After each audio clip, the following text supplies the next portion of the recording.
Elegant Production پیشنهاد میکنند.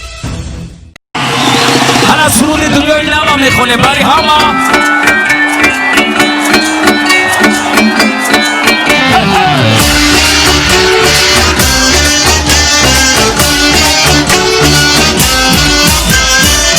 اگر بانی به این دنیای نو پا نگردی سیر از نو از تماشا، همه دیوار خوش از سنگی مرمر، نوشتن جاده خوش از آب تیلا. همه دیوار خوش از سنگی مرمر، نوشتن جاده خوش از آب تیلا.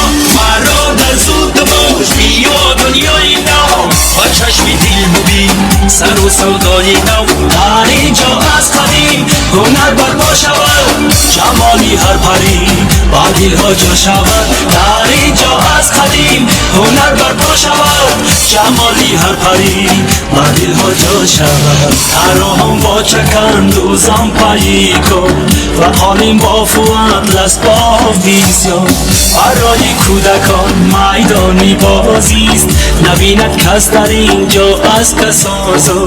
برای کودکان میدانی بازیست، نبیند کس در اینجا از کسازو.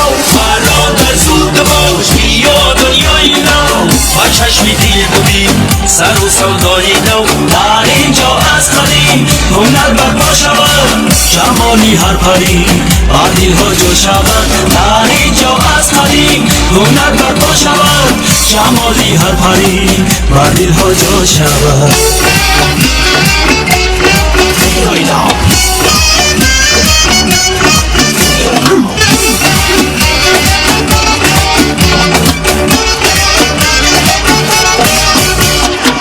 در اینجا کارگاه و کار بسیار، یکی با دیگره بس نیک و گفتار.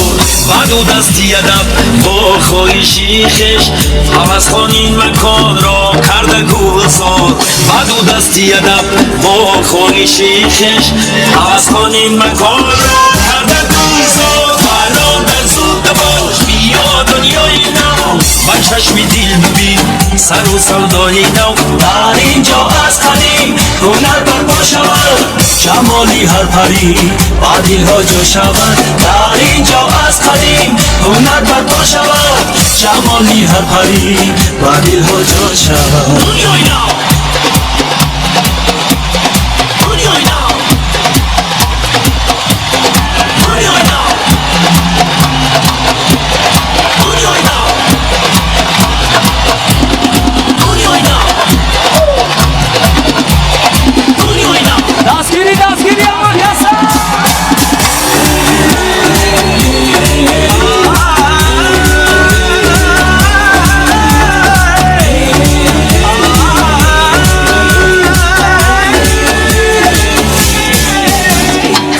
شب چون روز اینجا شب ندارد، چرا بدبخت از کوکب ندارد. بجوز شدی بجوز خنده کسی جوز، شکایت جا گزیدی لج ندارد. اگر مردم وطن آباد سازند، برای دانه خیمه باد سازند. همه یوگون بیدان در دستیاری، دل خلقی جهان را شاد سازند. اگر مردم وطن آباد سازند، برادر زود باش بیا دنیای نو، با چشم دل ببین سر و سودای نو. دنیا دنیای نو، دنیا دنیای نو، با چشم دل ببین سر و سودای نو. برادر زود باش بیا دنیای نو، با چشم دل ببین سر و سودای نو. دنیا دنیای نو، دنیا دنیای نو، با چشم دل ببین سر و سودای نو.